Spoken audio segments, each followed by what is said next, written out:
Peter, very good to see you. Welcome back, everybody. We have a juicy topic today, secrets of maximizing your Social Security as a couple. Social Security claiming strategies for married couples can be more complex because you need to consider spousal benefits and survivor benefits. So let's talk through some key questions, Peter. What is the most important consideration when deciding when to claim Social Security if I am married? I think it's the stress that you will be placing on your personal assets through the claiming strategy that you implement. And there is a lot that goes into Social Security. You think just on whole year increments for one single individual, there are 9 different choices to claim from 62 to 70. Well, if there's a couple, and again, only whole year increments without any of those advanced strategies, that's 81 different potential combinations. And then you add on to that the potential for spousal benefits and the considerations for survivor benefits. And there are really countless different scenarios for Social Security. And most people don't think them through. They just go in and it's time for me to start collecting. I'm of the age, I'm entitled to it. I'm 62, 65. This is the time that I envisioned retiring. I am full retirement age. And then they begin collecting without really thinking through the full ramifications of how that is going to impact their personal assets. And remember, with Social Security, it is a guaranteed lifetime stream of income, which is the benefit. But you can't reach in and pull out extra if you have unexpected expenses or something that you want to purchase. And if you pass away early, the rest of your Social Security benefit doesn't pass generationally. So you've got to consider that those jobs, those things are what your personal wealth will do, your personal assets. And therefore, we want to try to use Social Security to keep that security for our personal wealth and assets as much as possible. Mm-hmm. What's the most common mistake you see then when married couples are claiming Social Security? Not having a plan in place for it, Yeah. not really thinking through the scenarios, not running the calculators. There's some great software out there that can really run these different scenarios and show you what the outcome will be, show you when those lines converge and the age when you will break even will be. But most of the tools and calculators that are available online only look at Social Security. They put it in a vacuum by itself, like a science experiment. It's the only variable that exists in this experiment. And that's not the reality. Social Security needs to be incorporated as part of your plan and include the personal assets. Because let's say, that break-even point was at like 79 or 80 years old, but it entailed waiting and delaying, claiming, collecting. Well, if you're pulling down on your personal assets over that time, what if you didn't? And what would the return on those otherwise spent personal assets be? That may push that break-even point out several more years. And by the way, they do not take these things into effect or into account, nor give advice or guidance when you go to the Social Security claiming office or file online. They take your order the day that you show up. They don't tell you if it is the best day to show up because they don't know the rest of your financial situation and they don't take on that liability. Mm-hmm. Mm-hmm. So what if one spouse is working and the other is retired? How does that change the calculation? Or what if you're both retired? Yeah, well, I mean, again, it's very situational here. And if one spouse is retired, that may open the door to the possibility of claiming and collecting a little earlier, because the penalty for working and collecting Social Security before full retirement age is based on an individual, not a married couple's situation. So we all have a full retirement age, right? It is, these days, it's more often than not 67 years old. It used to be 65. They moved it up, and Nikki Haley made some very unpopular comments about moving it up even further. But anyway, today, mostly it is about 67.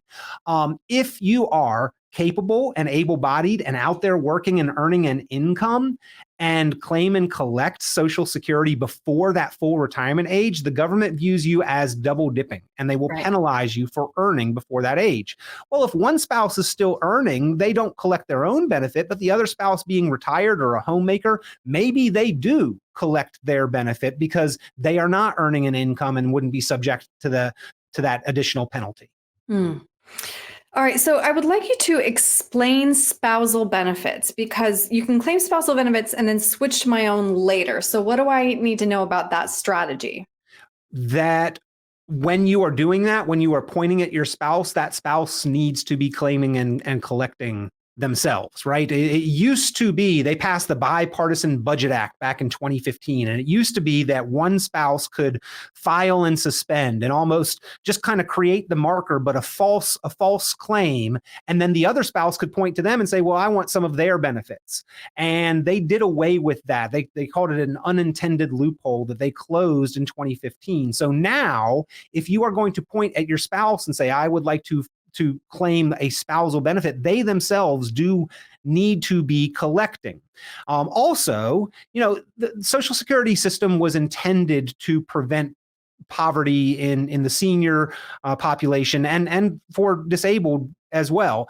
And in that vein, they did put in a caveat to protect homemakers, right? Because what happens if two individuals are married for their whole life? One's the wage earner, one's raising the kids at home, and then suddenly at 62, the main wage earner decides to get a divorce. That should not leave the homemaker penniless, right? So there's always been a place where a person can file off of the higher income spouse, and that is the spousal benefit. Mm-hmm.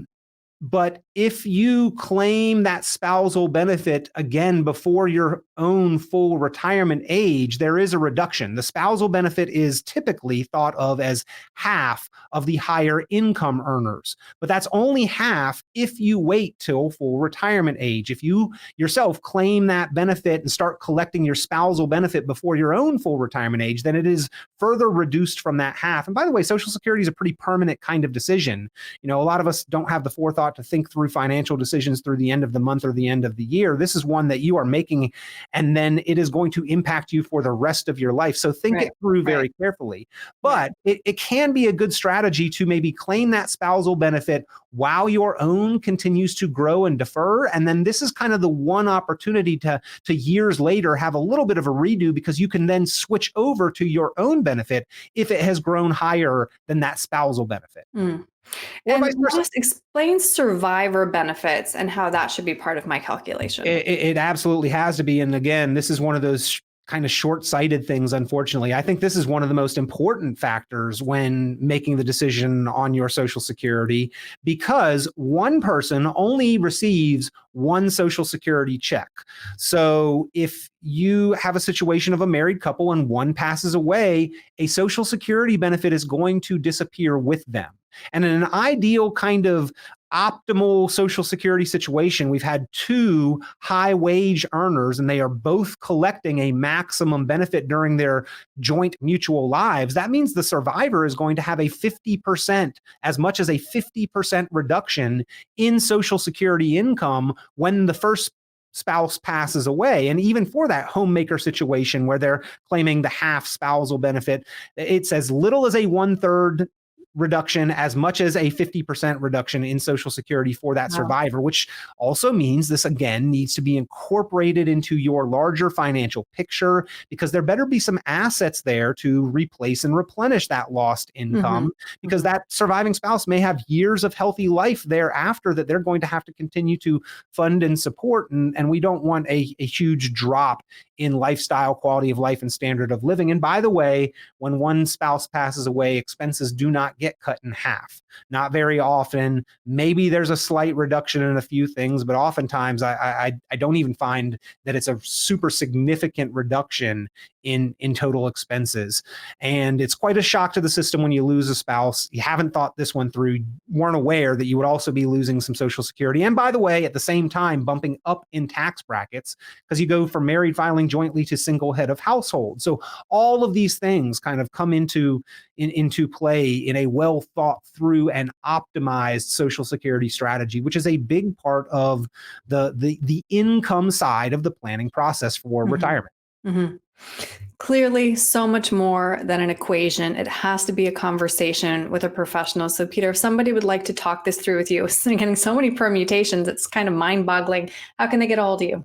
Yeah, give me a call. We can walk it through. And I can't tell anybody the absolute best day because we don't know how long we're going to live or what the conditions of life are going to be. But we can give some really, educated information to try to optimize the decision on Social Security and use it as a tool to protect our personal assets as much as possible. And I think that should be the goal of a well thought through Social Security strategy. So if you'd like to talk it over and incorporate it into your plan, give me a call. It is part of our optimized retirement plan that we offer with no cost, no obligation, is the Social Security component of the income element of that. 919-300-5886 is the number to call. 919-300-5886. You can also go online.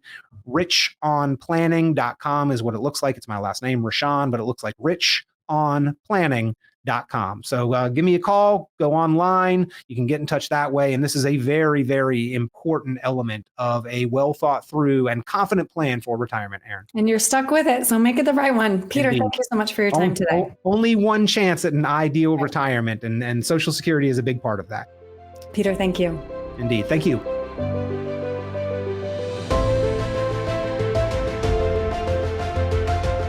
Hey everyone, Peter Richon here. Hope you enjoy the content. As always, make sure that you like, subscribe, share the videos with others that may find this information helpful. And as always, you're welcome to be in touch or to submit questions or comments. You can comment below the video anything that you'd like to see or hear shared on our YouTube channel and in future videos. If you got a topic that you've been thinking about or is of concern for you financially, be sure to let us know. We'd love to help you by discussing it on the channel. So appreciate the continued views and the likes and the subscribes, the shares, the comments, always helpful. We look forward to getting you the information that you need.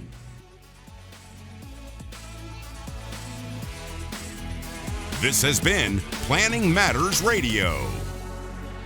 The content of this radio show is provided for informational purposes only and is not a solicitation or recommendation of any investment strategy. You are encouraged to seek investment, tax, or legal advice from an independent professional advisor. Any investments and/or investment strategies mentioned involve risk, including the possible loss of principal. Advisory services offered through Brookstone Capital Management, a registered investment advisor. Fiduciary duty extends solely to investment advisory advice and does not extend to other activities such as insurance or broker-dealer services. Advisory clients are charged a quarterly fee for assets under management, while insurance products pay a commission, which may result in a conflict of interest regarding compensation.